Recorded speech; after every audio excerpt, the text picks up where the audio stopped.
Hey everyone, Wolf Lord Rho here. Today we are taking a look at the Dark Angels as they take on the Thousand Suns.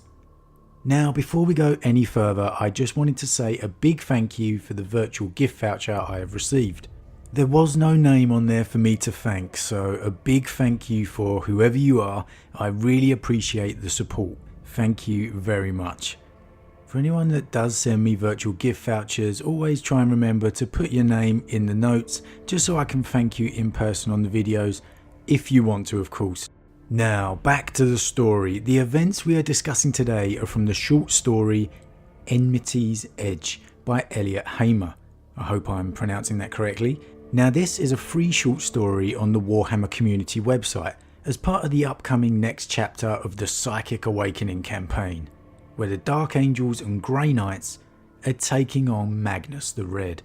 Oh man, I am looking forward to this one. Now as always, I really recommend you read the story for yourself first, as that's how you get the best enjoyment out of the lore, for yourself. And for those that aren't aware of the Warhammer community website, you should really be checking it out, as it's the go-to hub for the news straight from Games Workshop themselves. And you could be missing out on some great free lore stories such as this. But with that said, let's just jump straight in. Now this story kicks off on the ice world of Rimanak, where the Astra Militarum defenders have been defending against Chaos invaders in a very much losing battle. Holed up in a bombed out ruins, frozen by the icy winds, they are so worn out from the trials of war in this harsh environment that even the arrival of Adeptus Astartes is greeted with little celebration. And just think about that for a moment. We're so often informed of the jubilation and kindling hope that swells in the chests at the mere arrival of the famed godlike Space Marines. Yet here, even the arrival of such a famed chapter as the Dark Angels, the first, led by Captain Lazarus himself, is greeted with barely any reaction at all, really helping to highlight just how run down and just at the wit's end that these Astra Militarum guardsmen are. Colonel Barcus Rimanak, 31st Ice Warriors, the Astra Militarum officer, gave a shaky salute. The prism stands. We've gone through 80% of our artillery stockpile and even had 2 marauder runs on it. Each time it swallowed our warheads whole, ate them up and carried on flickering. We're just about out of ideas, sir, and these Emperor damned psi bombardments have us at our wits' end. Lazarus turned his sights to the prism. Across the plateau, an immaterial prismatic spectrum stood in the centre of the enemy's line. The size of a warlord titan, endless strands of colour flowed from pinnacle to base, its patterns both seamless and sickening all at once. At its tip, a small but similarly coloured sphere was rolling in suspension. Even as Lazarus evaluated it, its rotations grew faster and faster, the shimmering colours a haze of confusion to his mind. There was a commotion on the parapet as the Ice Warriors ran for cover. Eyes down. The sphere cast off, cannonading itself through the air at high velocity and made impact 50 metres from Lazarus's position. A kaleidoscopic detonation erupted, firing off retina-searing waves of warp energy in all directions. Those in the blast zone fell to the floor in agony, whilst those who did not avert their gaze or have their vision shielded behind a helmet of power armour were similarly affected. Guardsmen curled up on the ground, their heads swelling to bursting point as their senses were overloaded. Frenzied eyes became bulbous with stimulation, until a wet pop showered the ground with their contents. Viscous fluid leaked from their ears, noses and now empty eye sockets, an effluence of blood and brains that was accompanied by the harrowing screams of the dying. Commissars drew their bolt pistols, not for the first time that day, and walked the parapet delivering the Emperor's peace. Librarian Ifural's brow was heavy with concern. "What is it, brother?" Lazarus asked, turning to him. This is unlike anything I've witnessed before, the librarian responded. The prism must fall. But if it's impervious to arms fire... The librarian trailed off in thought. Lazarus gave him time. In his experience, the right strategy wasn't one found on impulse. Its appearance is too sudden to be the consequence of a ritual or warp incursion. I would have sensed it earlier if so. It must have a more localized cause. An artifact, perhaps. Or a powerful psyker. Lazarus's mind worked over an amassment of details and possibilities. As he processed his plan, the prism continued to flicker. Another sphere had manifested at the pinnacle, smaller than the last, but slowly growing with each varied rotation. If it's an artifact, can you contain it, he asked. Yes, it is powerful, so I might not be able to shut it down completely, but I can smother its effects long enough for the rest of the Librarius to arrive. Good, Lazarus replied, because if it's a psyker, I can kill it. Now this is why I love Space Marines. They've never encountered anything like this before. They've really got no idea what it is. Even the Librarian is just having to take an estimated guess. But they know they've got to take it out. And that's exactly what they're going to do. And that final line, because if it's a psyker, I can kill it, just has me reminiscing about the awesome Dawn of War 2 cinematic where the Bloodraven Sergeant takes out the Eldar. This planet is ours, witch. Definitely go check that out if you've never seen it. It's got to be on YouTube somewhere. It's a great watch. But with that, the Dark Angels launched their assault. Lazarus's Land Raider hurtling straight for the prism. They don't know what they're going to find, or even if the close assault can work. But the prism must fall, and fall it will. For the Lion and for the Emperor. And there's a great line just summing up the Dark Angels. They would follow Lazarus into the Great Rift itself without a word uttered, and cast it back with bolt, blade and indignation. What a great line that is.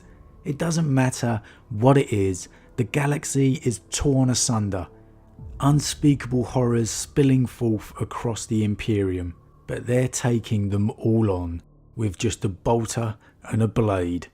That makes me want to follow Lazarus into battle. The Land Raider immediately starts taking punishing hits and several Marines lose their lives, but still it keeps moving forwards. And then even the driver takes a hit as a las cannon penetrates the Crusader, but he just refuses to die, clinging on to life with just sheer force of will. He gets them to the prism. Lazarus ran down the ramp into the heart of the madness. Stepping through the prismatic barrier, his charge was stalled by an ominous weight upon his psyche. His senses began to desert him. The stimuli was there, yet his mind could not process it. Every step was an exertion, every breath a labour of effort. He was aware, yet felt powerless to compel his body to react. Lazarus surveyed his surroundings. At the centre of the prism stood a sorcerer of the Thousand Suns, his arm raised and waves of colour flowing through his form. "I am a vessel of the Emperor's vengeance," spat Lazarus, forcing his way forward through the relentless waves of psychic force. But every step became harder than the last. The synapses in his brain were shutting down, his body refusing to respond to mental commands. Many had fallen, their forms deathly still on the icy floor. Brother Ithuriel was on one knee, showing the strain of a mind waging war on a different plane. Lazarus raised his bolt pistol. I am his wrath made manifest. He unloaded his magazine at his enemy, the strain of the axe pulling most of his shots wide. Any that found their mark bounced harmlessly off the ceramite armour. What was once second nature was now an exercise in futility. The sorcerer glanced over at Lazarus, a contemptuous gaze and disdainful scoff his only reply. before his vision returned to the prism and his ritual continued. Lazarus dropped to one knee, his life force breaking down under the psychic onslaught. He screamed at his mind and body to respond with the one last kernel of resistance within him. Mere meters away, Ithuriel was fatally succumbing to a greater psyker. Lazarus felt his brother reach into his mind and infuse his last vestiges of strength into him. The defiance that powered Lazarus was stoked, an ember of fury that would not be extinguished, and a blaze of righteous repugnance was set. As Ithuriel's duty came to an end, Lazarus was rejuvenated. How awesome is that? Ithuriel, knowing his life is ending, knowing he has no hope of defeating the superior Thousand Sun Psyker, uses the strength he has left to power his captain, the rejuvenation of Lazarus. And yes, the symbolism is not lost. Through my deeds his will be done, Lazarus vowed as he rose up to his feet. All that he had left was summoned as he hurled the blade through the air. It flew, its energized edge alight with Lazarus's loathing, and found its mark. Lazarus's sword cut through ceramite and buried itself in the hilt in his enemy's chest. The sorcerer fell to his knees in shock, the prism contracting as his arms fell to his sides. His head lolled onto the breastplate as hot blood fell to the frozen ground, and tendrils of steam curled upwards about his fallen form. The prism exploded, throwing polychromatic discharge across the battlefield that reflected off the white of the ice. Hundreds of warriors fell in agony.